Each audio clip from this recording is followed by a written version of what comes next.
Hello, and welcome to highlights from our interview with legal expert Darren Williamson, who spent a decade as National Head of Real Estate for Freeths, the £190 million turnover multidisciplinary law firm which has 13 offices across the country. Darren is here to answer questions from Property Week's premium subscribers about the potential pitfalls in the legal landscape that could trip up investors, developers or occupiers in commercial real estate. The discussion is intended to provide insight and to flag areas of relevance to our audience, but should not be taken as legal advice.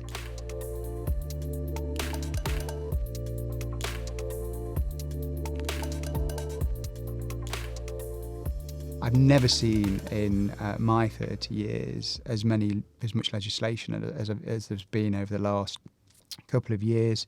It's been a real challenge for developers, investors, landowners out there. Yeah. It does make you think how they've managed to make the two ends of viability meet in certain respects and been resilient throughout that. Add a couple of world wars to that and it's really difficult. But we did say on the way in here, at least not every change has come through and there has been at least a little bit of stability. And the government obviously is proposing this ban because we have an issue in relation to high streets and town centres. We have a lot of void units. And their theory is that that is due to the fact, in part, because businesses cannot react to things like COVID or the GFC, the great financial crash that we had. Yep.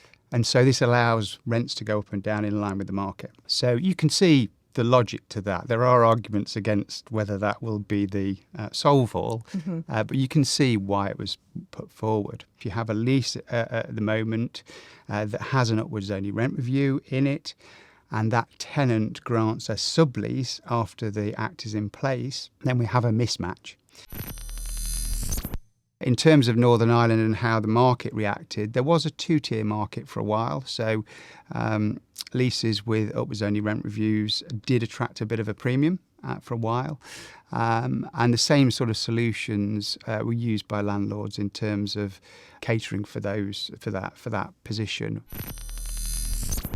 I think usually when you think of the Renters' Rights Act, it's in relation to residential, so the commercial sphere doesn't really cross over to it in their minds, but it does have implications, I think. From a landlord's point of view and an investor's point of view and landowner's point of view from a commercial real estate aspect, that increases the time taken to get vacant possession. In a world where viability is being crushed by a lot of things, we've got obviously a cost crisis with the wars that we've had, Iran and Ukraine.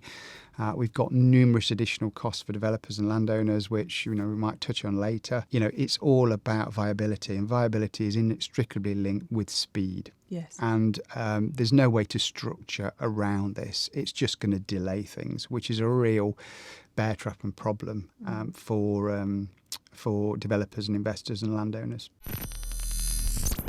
The proposal in the consultation is to look at excluding minor works in residential units. It's to look at minor works in common areas. And I think then it's a bit more exploratory in terms of, is there anything else that could be looked at to free up the building safety regulator to be able to concentrate on the big applications we need to get those big housing projects through. I think this has gone a little bit under the radar. Yeah. The English Devolution Bill has been obviously a plethora of discussion about the ban on upwards only rent review, which we've talked about earlier.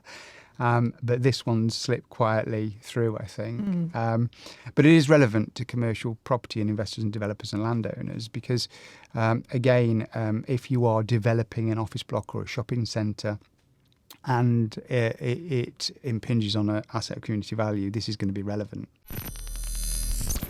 The full version of this interview is available to Property Week's premium subscribers only.